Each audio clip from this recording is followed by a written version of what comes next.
Nabigyan ng iba't ibang punla ng gulay ng Department of Agriculture ang ilang residente sa isang barangay sa Lipa City. Nagbabalik sa report si Denise Abante.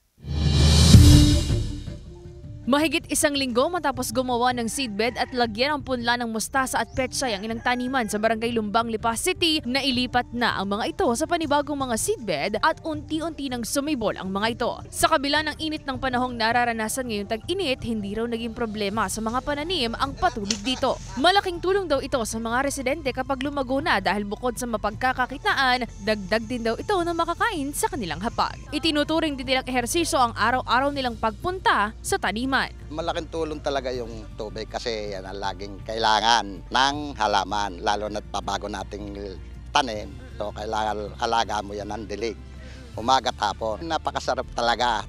Tapos unang-una nga, katulad naming medyo may edad na-exercise ang katawan namin. So maiwasan yung karoon ng hypertension, pagkaroon ng iba-ibang sakit. Sa mga susunod pa raw na mga araw o linggo, maaari nang i-harvest ang mga mustasa at pechay. Bukod sa mustasa at pechay, nakahanda na rin ang ilang pananim na kamatis, papaya at kalamismis na susubukan ding buhayin ng mga residente. Ang ilang residente gaya ni Donna, dito na rin bumibili ng mga gulay. Makakabili kami ng mas murang gulay kaysa aangkat pa kami. Kasi pagkasali pa, angkat na rin nila yon, mas malaki na yung presyo. Dito, mabibili namin siya ng mura, tapos talagang sure kami na fresh yung gulay. Tiyaga lang daw at alaga sa dilig ang kailangan ng mga punla at pananim upang mabuhay at lumaki sa kabila ng nararanasang matinding init ng panahon. Pagtitiyak naman ng pamunuan ng barangay na nakahanda silang umalalay sa mga magtatanim para sa patubig na kakailanganin. Nalang-alang nga ho